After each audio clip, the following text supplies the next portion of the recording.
Welcome, everybody, to Stay Curious. I'm your host, Mark Marquette.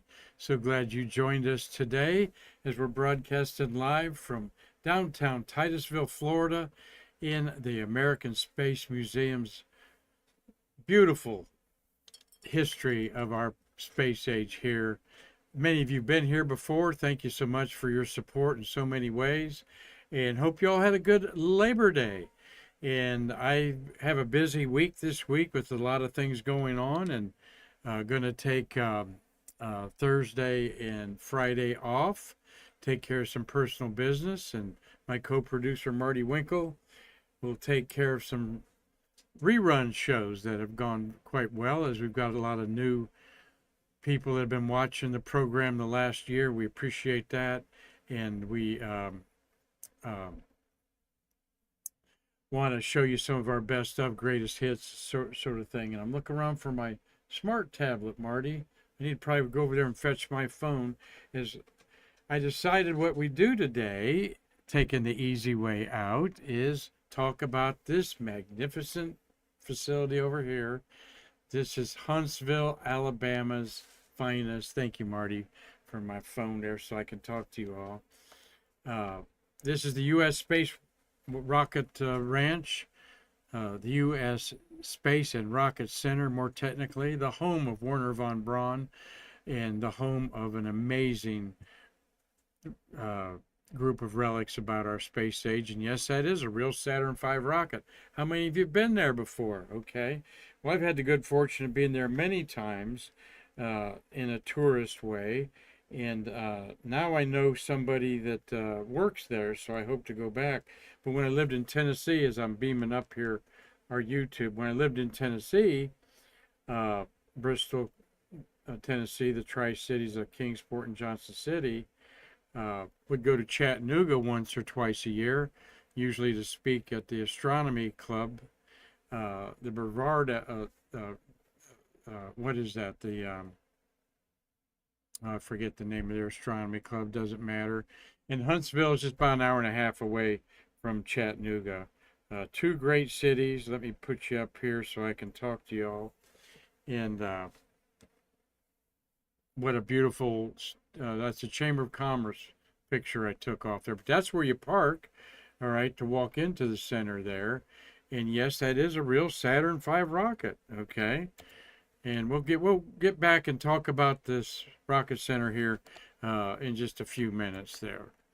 But first off, Saturday, August 30th, we did have the 39th American Space Museum charity auction, and we thank you all for participating. It was a success as always because you know, you bid on the important items that were there. If you watched it, there was a lot of items that were passed on because they have a reserve, and we're not going to let them go for less than $100 because that's or wouldn't be in the auction if it wasn't worth that. So there I've got my YouTube up there to say hi to Rosalie and Mark and Robert. And he said he loves Huntsville. Mark Fell does. So don't be criticizing the slides I pick here because I just pulled a few out of the hat of my scrapbook here. So and hi Carlton Bailey and hi Gary Gerald on there. So we do thank you all that participated in the auction, and these auctions happen because of Chuck Jeffrey. If you have some space memorabilia or a autograph of Neil or Buzz or Michael Collins that you want to get authenticated, you could even snap a picture of it, send it to Chuck. He texts all the time, and he can tell pretty much by a photograph whether it's real or not, but we can always discount certain things. And I say we because Chuck, along with Ken Havicott, another 50-year veteran of space memorabilia, have tutored me, and I've learned with a lot of enthusiasm space memorabilia. And so it's actually a good thing to collect. When I watch, Marty, you watch Antique Roadshow on PBS? No. Oh, no, Marty says no, but I do occasionally. and I enjoy it. And when they have space stuff and catch it, Marty, they'll reprise some old shows, and they'll say 5 years later, did it go up or down in value? And space memorabilia is always going up from the previous year. So, but if you've got something or have a collection that you want Chuck to give you an appraisal, he does it for free. A week from tomorrow, we're going to have a NASA Legends Dinner with the former Kennedy Space Center Director, Jay Honeycutt. Thank you, Jay, for helping our museum, all that you do. He really has wanted to be involved with our museum and has been, particularly the last 2 years. And thank you so much, Jay. Tickets are $50 if you're local there for a delicious chicken parmesan dinner with sides and dessert and coffee. And this Italian American Club, if you're local, is in the Ugali district of Melbourne, there at the Ugali interchange with Route 1. So you get the tickets through the Italian American Club of Melbourne, and they're handling everything, and a fundraiser for the American Space Museum, U.S. Walk of Fame Foundation. So we hope to, make a little bit of cash flow, but more importantly, for me, cash flow is important for us to do these things. But as long as we break even, and of course we are, we want to provide a forum for some of the legends, if you will, or if that's too strong a term for some of you, some of the important people that have important stories to tell. They're important because of the stories they have to tell. And we're going to bring people on like that. I could see Terry White doing an evening with us. And if he's not a legend, his handlebar mustache certainly is, Marty, right? And Marty's laughing with me there. So if you're local, let's see you there. Support the museum. Have a great night out. You will appreciate the sincereness and the honesty and down-to-earth personality of Mr. J. Honeycutt. If you're local again, launch your passion and volunteer here at the museum, okay? And I'll do this occasionally, folks. This is a 90% AI generated image. The only thing my associate Matthew Raj added was our name on the bottom and scan to apply there. All right, we didn't even superimpose the ASM logo over it. I just asked Gemini artificial intelligence to make me a poster and just outline the things on there. So effective, and we'd love to have you. And there's all kinds of ways you can help. Just give me a call or stop by. Like this guy stopped by. Now, Labor Day is Labor Day for some people and ended up being for me and astronaut Don Thomas, who came into our museum at the request of the Japan, Florida group that for over a decade has been bringing a couple dozen Japanese students 3 or 4 times a year. They bring groups of a couple dozen to the Space Coast, and they go to Kennedy Space Center, and they come to us, or vice versa, and do other things. And this is Minori, and in the background is Tomiko. Gotten to know these ladies very well, as they have Don. It's either Don or astronaut Winston Scott that comes and sits down and does a little talk with them. And so this there, and Don also there with Anita Truex. Anita and I now are the longest tenured employees here at the museum, and she does a lot of our scheduling of our Karen conference room and helps out with all the tour groups and manages the gift shop. So, but Don's looking good he just became a septuagenarian, Marty. And, but he has a great message to tell. And if you didn't know, there's his message starts out with him as a kid at Halloween dressing up as an astronaut. He's from Cleveland, Ohio, went to Case Western Reserve. And if you don't think education's important, that's what he talks about. He went to Case Western Reserve in Cleveland. That is a private college in many ways, of course, and tough on academics and excellence.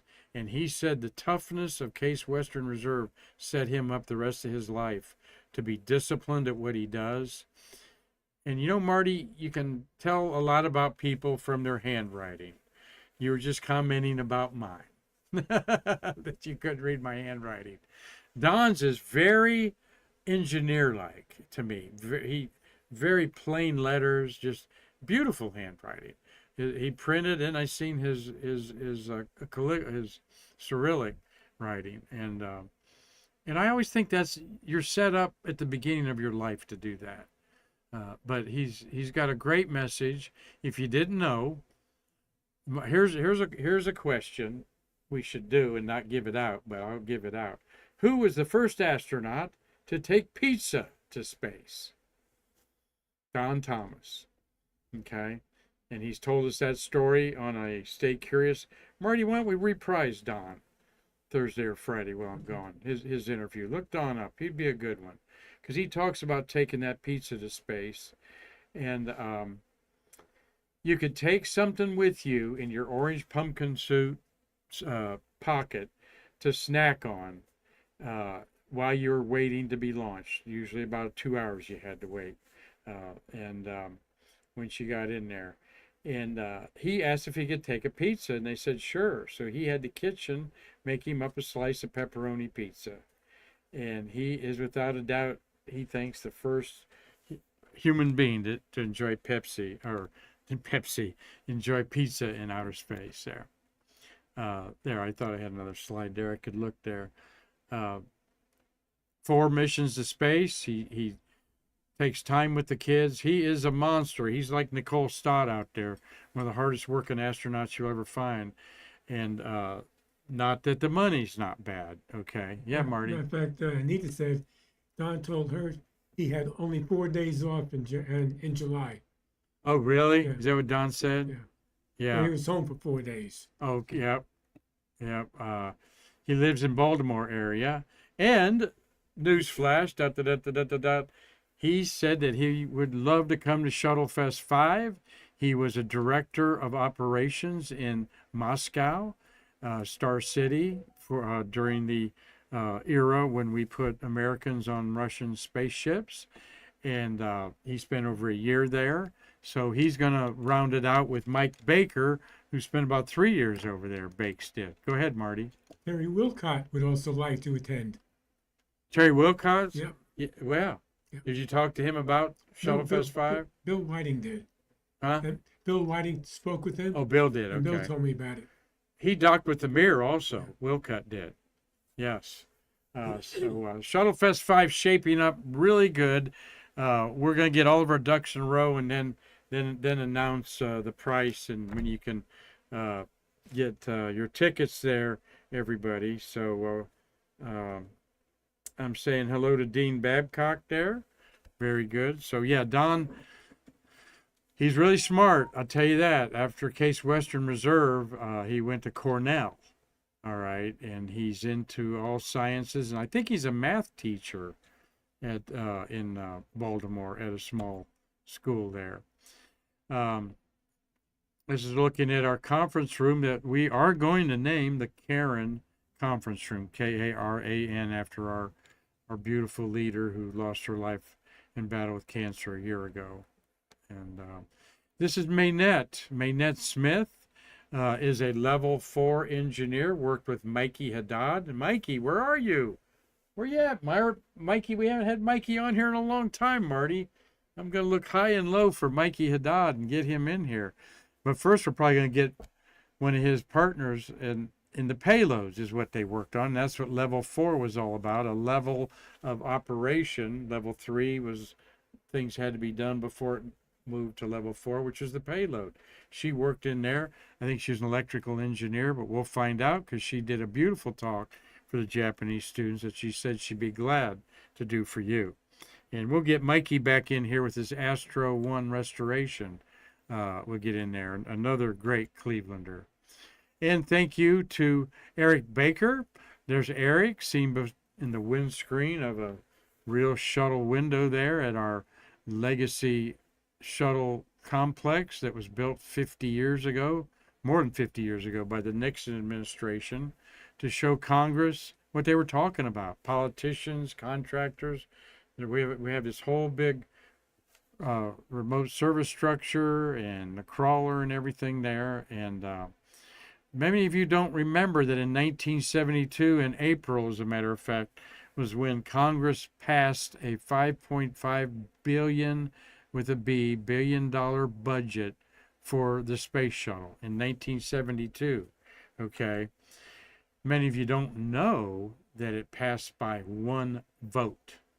I'm not sure who cast the vote, but it was a one vote thing that happened. And 5.5 billion, Marty, in 1972 is pretty much $50 billion today with a half a century of inflation. So these are the stories we talk about. And Eric Baker, thank you for Eric's here Fridays very faithfully, shows up at noon, and if you want to come on a Friday and get a great tour. He was a test project engineer right beneath the launch director to sort out all that was going on from the other engineers, and they were a key person there, and he's very proud of that. He's very, as he should be. And he's going to come on and do a show a week from Friday, which I think is September 11th.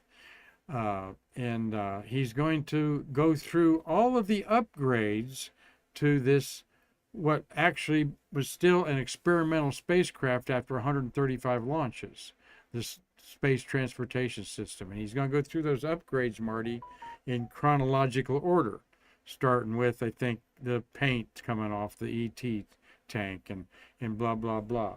But there's some significant things. You'll learn about the eyeballs of the orbiter, a term he used that I didn't know what he meant by the eyeballs of the orbiter, Marty. Do you know what I mean?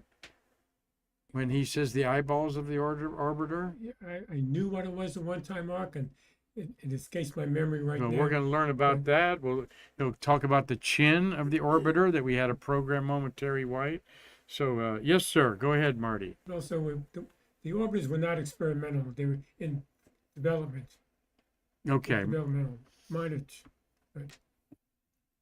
Well, I have heard people call it an experimental space plane to the very end of all because when you make modifications on things and don't set it into a production, then you are, but same, I think it's just semantics there. But you're saying it's what? Developmental. Developmental. It was classified to yeah, well, experimental might be a little harsh. Yeah, after the first four, yeah, I would go along with that. No, during the first four, that was the terminology. Okay, I think it eventually just carried on. It was in development to its very end and never went into a mass production. Each one being very unique and upgraded as the 3 decades went along. But see, Marty's interested in what Eric's got to say, as you all will be a week from Friday. So thanks, Eric, for all that you do to, like I said, promote. And, of course, I knew my fellow Buckeye was going to be here, and I had to dress appropriately after Ohio State kicked the butt against the University of Texas. So just one down there, Chris Calley. A few more to go there, but a good guy. Don Thomas. Hope you get to meet him someday. You won't forget it. He's very congenial. And Marty, we billed that we were not going to be open. All right. I show up about 10:30. Of course, Anita's already here because the Japanese people are coming in at 1. And I wanted to get some work done. The phone kept ringing. She said to the first 2 people that called, no, we're closed.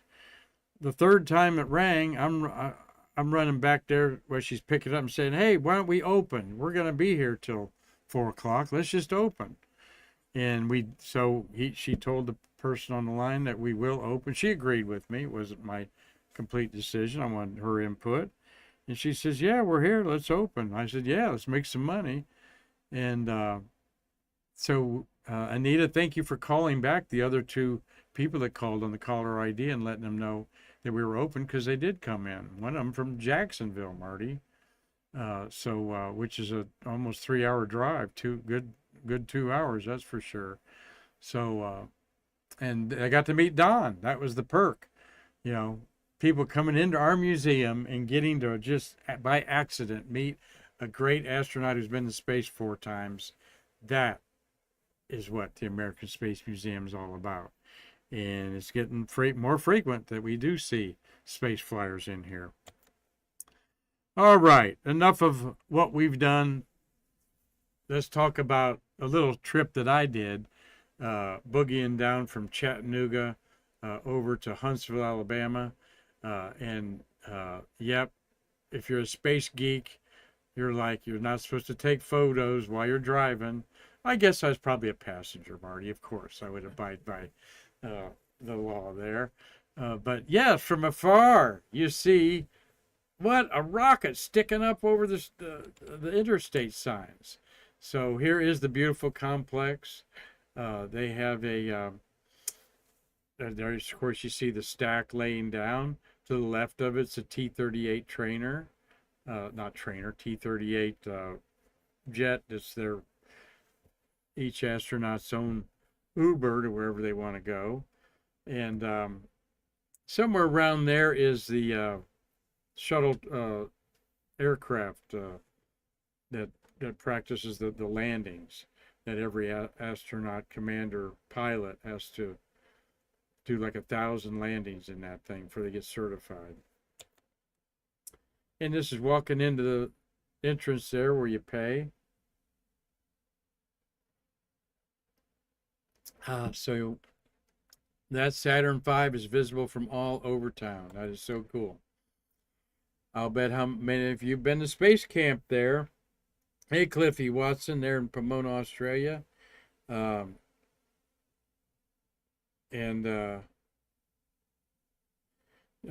Jubilee said, is the eyeballs the exhaust engines that stay with the ship? No, that's not right. But I'm not going to give it away. We'll keep you in suspense. Space camp is huge there. And another good question: which astronaut also went to space camp? And I think it's well, no, wait a minute. I think several have. I was thinking of what Astronaut Scholarship Foundation scholar went to space, and that would be Christina Cook. All right, but I think she went to space camp here too. Someone will give me a good answer there. There's Steve Jokums. Thank you, Steve, for joining us from Fox Lake, Illinois. Do you know whose idea it was for space camp? No, Marty, whose idea was it for space camp? Werner von Braun. Was it? Yeah. Werner von Braun's idea for that. I'll bet he did it a couple times too. We're gonna see some of Werner's artifacts here, as this is, of course, where you take the tours to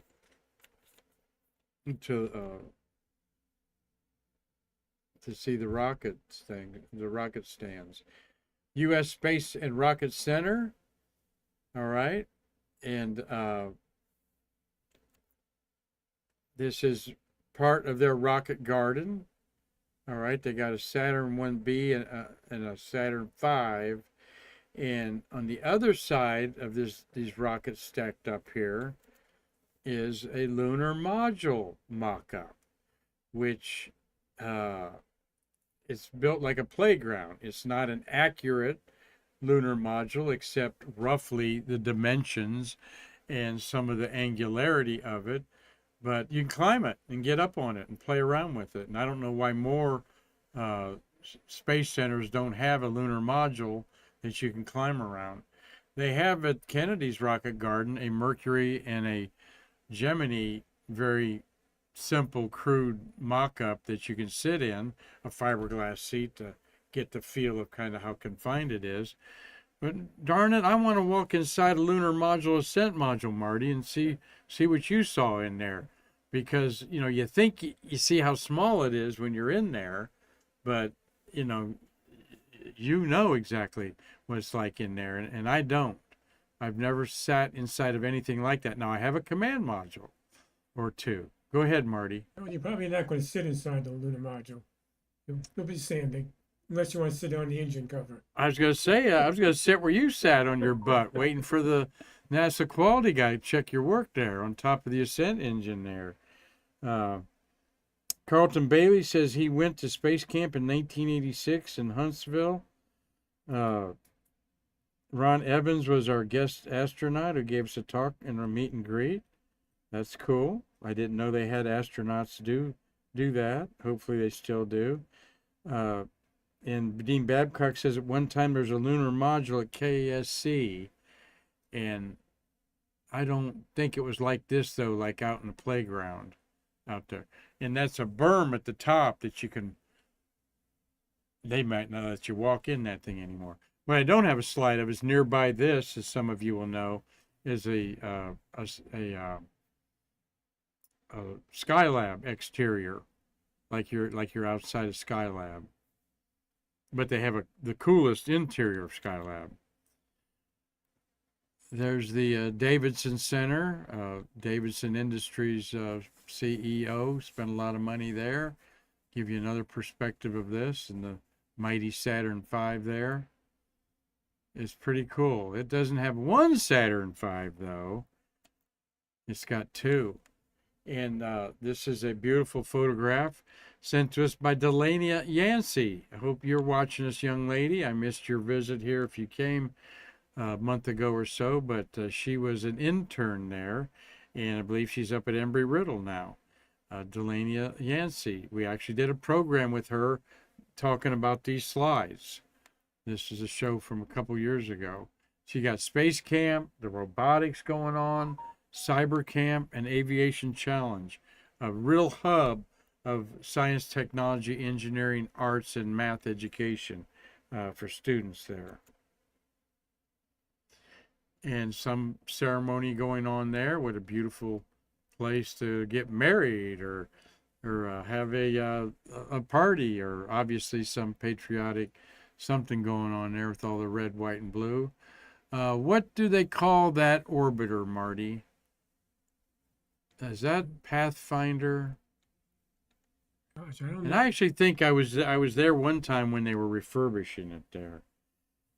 I know that I'll bet Steve Jokums knows what they called that orbiter on that, but I wish they would put a orbiter on the side of the ET tank and SRBs at Atlantis, Marty. I think they should, even if it was balsa wood or something, just to get the dimensions in people's mind. I agree. Yeah. And then they go in and see the real deal. Steve Polk was saying Pathfinder. Pathfinder, which is what I guessed, I believe. Thank you, Steve. Now, this is an old picture of the early days at Huntsville. They had the X-15 there. That's Apollo 16 command module, lunar. They've always touted the rovers that were developed there. Okay. And on the right-hand side, the big circle you see there is the most important stage of the Saturn V rocket. The instrument unit, exactly, the IU that saved the lives of Apollo 12 when they were hit by lightning. So they have got not one but two Saturn V rockets.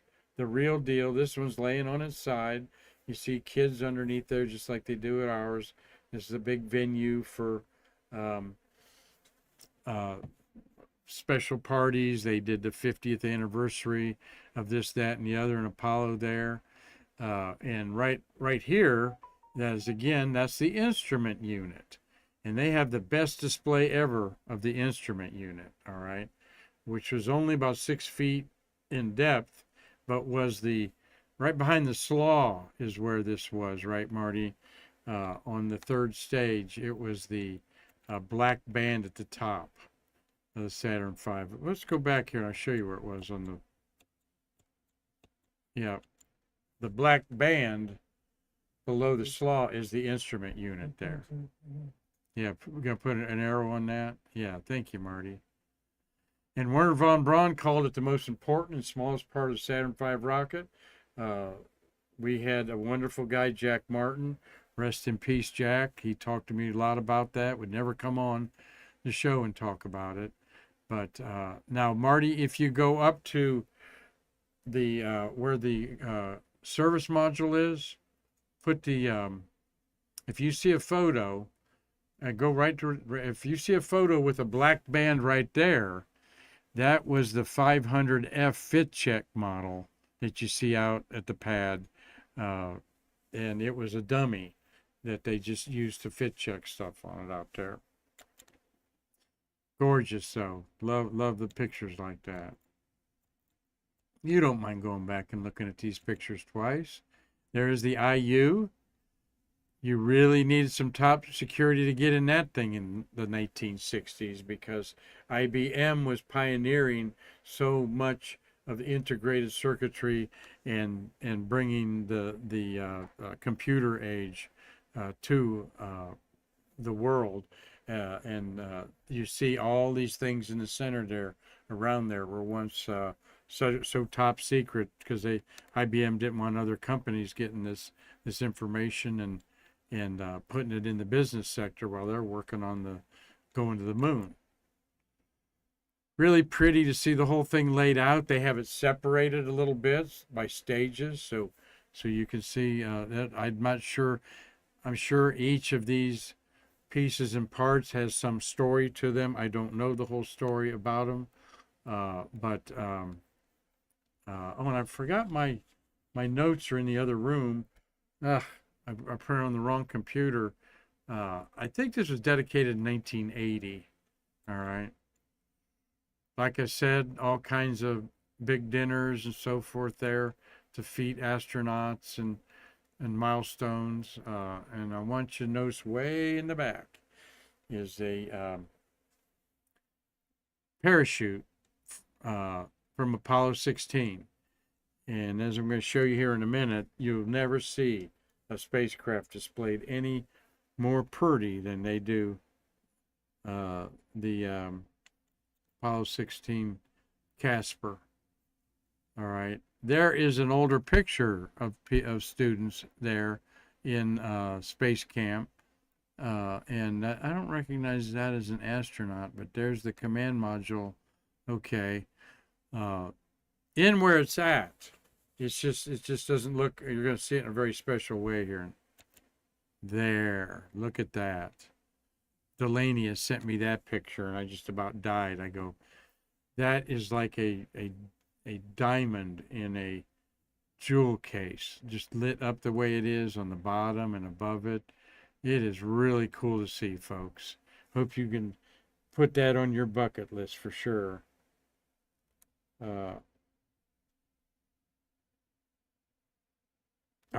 Steve was giving us the details of Pathfinder, that it was a wooden mock-up to test vibration training, building an ability to handle the orbiter's wingspan. So thank you. Always a reason for stuff. But that's Apollo 16. They called it Casper. Don't know the story behind that. We'll look into that. Apollo 16 is an April mission. There you look underneath. Not only can you see it yourself, but there's a mirror underneath there to beautifully reflect. Now that's some degradation over 50 years of time, I would say. And I probably took these pictures 5 years ago. Some of that material was taken off for testing too, of the resilience of the heat shield, the ablative heat shield that was purposely made to melt away as it went through reentry. And there's a lunar rover mock-up, of course. They're very prideful with the Casper in the background there.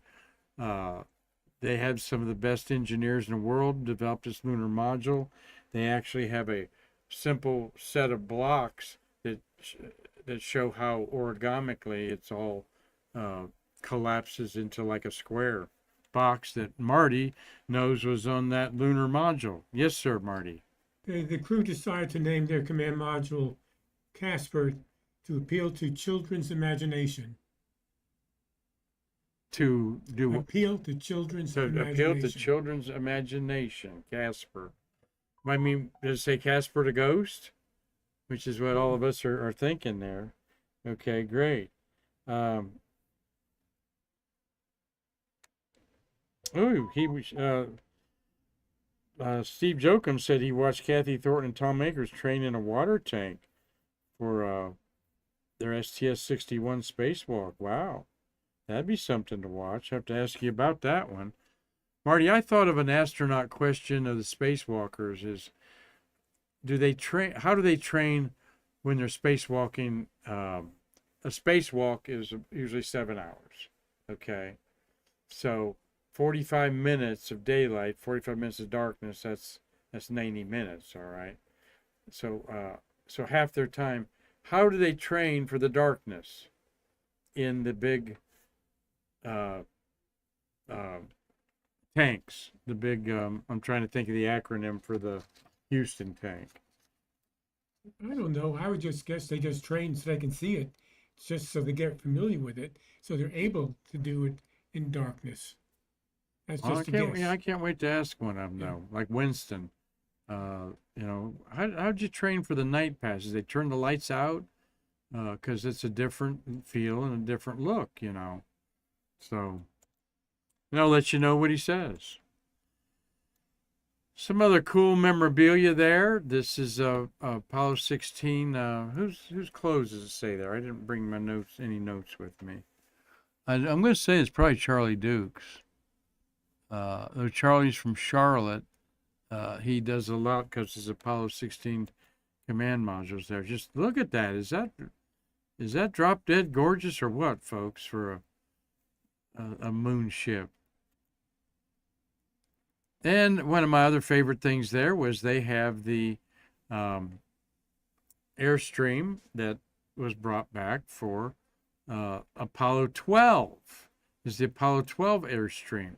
That the story around it, and this was where the astronauts were quarantined on Apollo 11, 12, and 14. But there was a different Airstream for each one of them. This was actually out at some archaeological desert dig by one of the universities, I want to say New Mexico, and they were using it as a, office station with a bunch of rocks in it, and Huntsville found out and got it and restored it. And they had a big story about it there. There's the whole story. I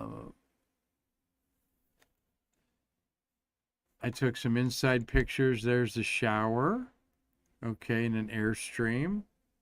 Many of you have owned an Airstream and know what we're talking about.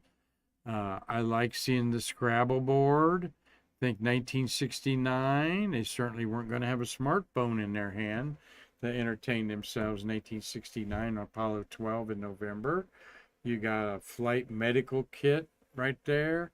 Is that an ashtray? No, it's a candy tray. Very confined, though. I've never spent a night in an Airstream. I've played a poker game or two in one once in a while. But there's confined little spaces there for sure.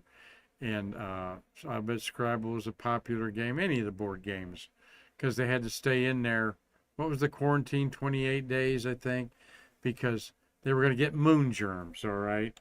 And Marty, just how crazy was that to think in 1969 that a little germ could infect the whole world with a virus, okay? Yeah. And then we know what happened 5 years ago with the COVID virus.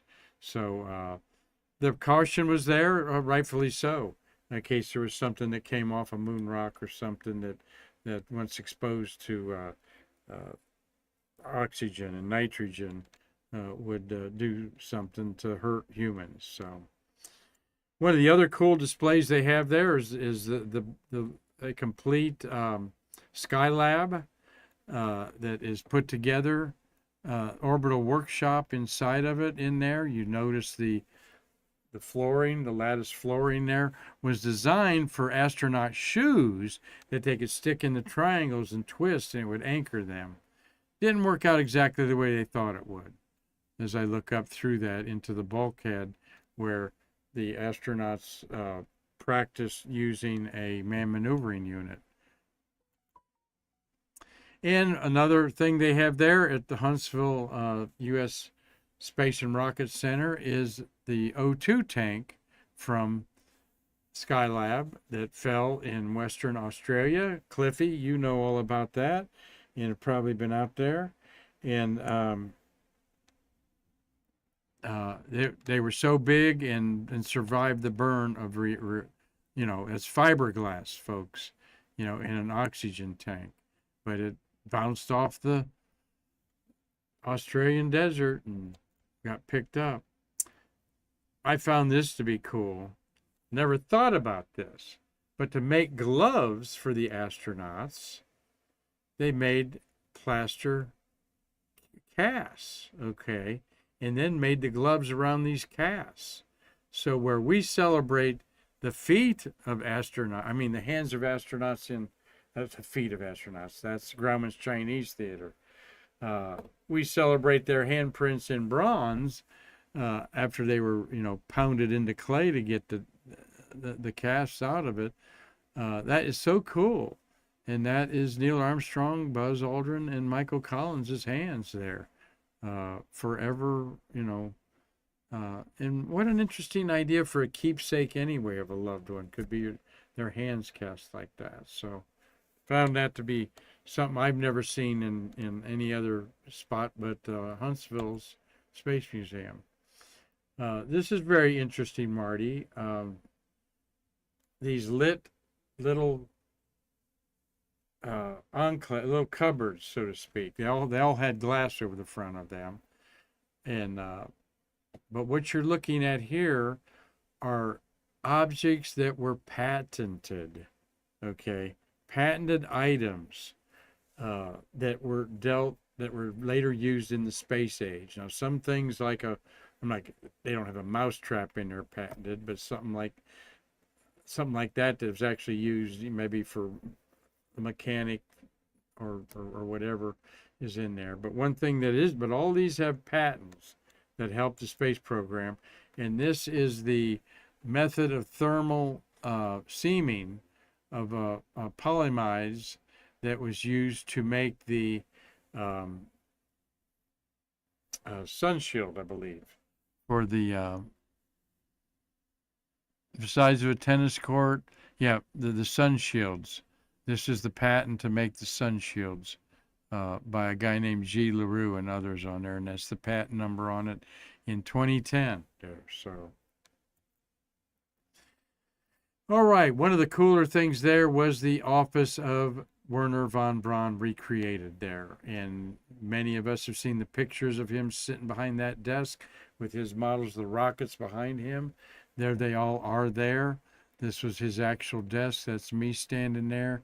You see other pictures in the background, but and behind glass, how cool was that to see the same pictures that I saw him on Walt Disney when he famously was on there talking about going to the moon with artwork by Chesley Bonestell.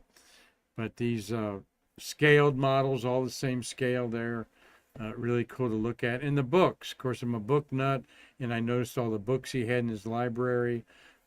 He had quite a few astronomy books, like Norton's Star Atlas, and I think he had a copy of one of Percival Lowell's books about Mars from the 1910s, which today are worth $300 or $400.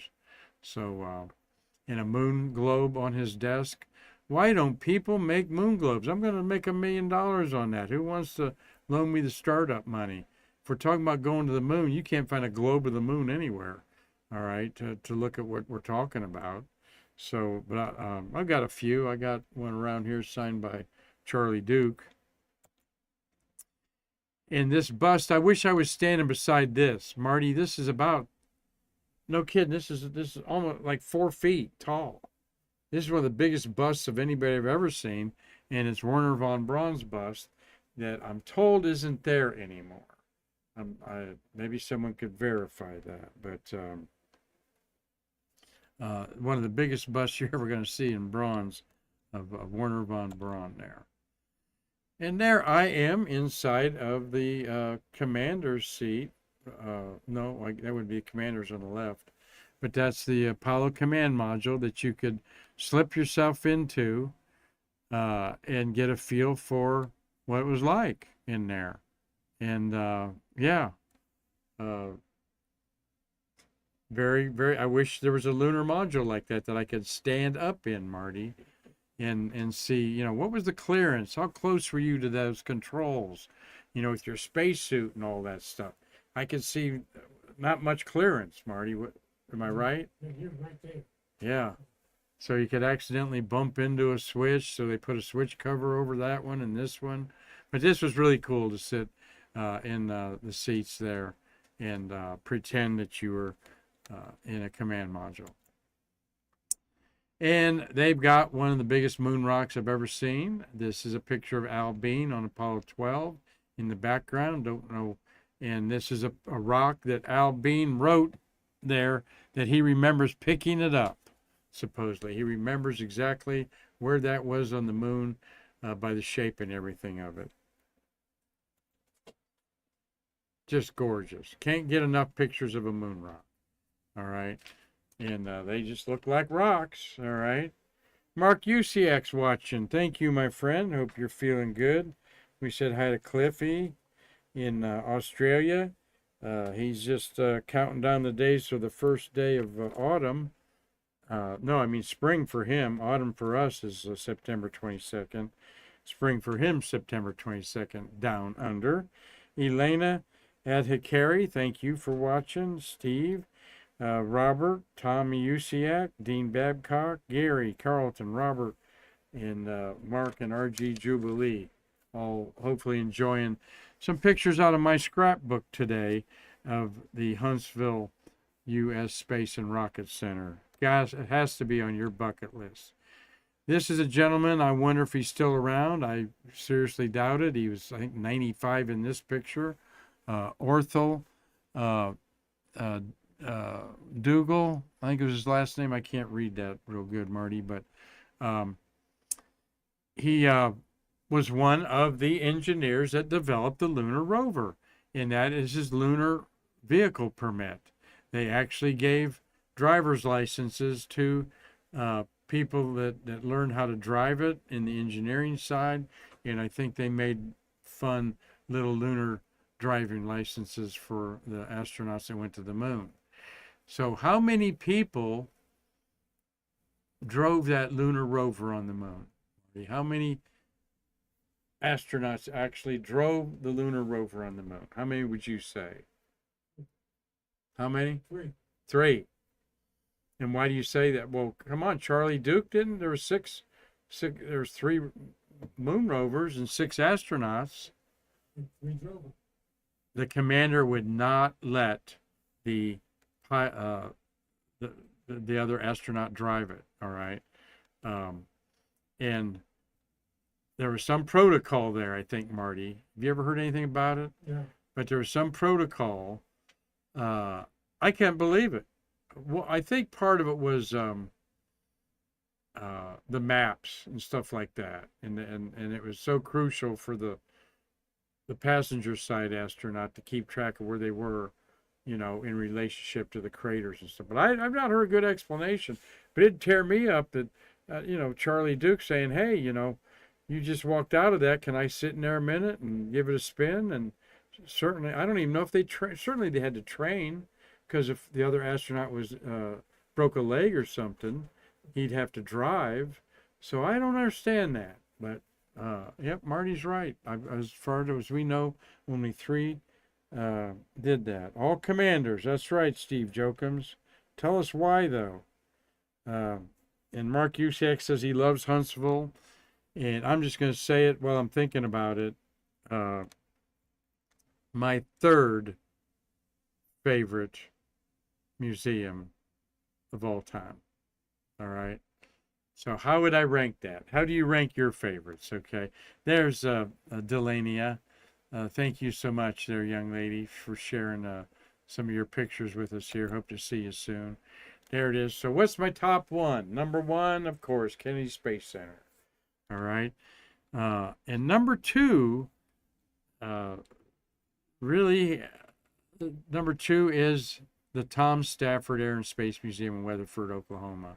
It is just so intimate, and it's got so much innovation in it of things. They've got you walk into this big gigantic circle steel thing, and they got displays inside of it, and it's open ended as you walk into it.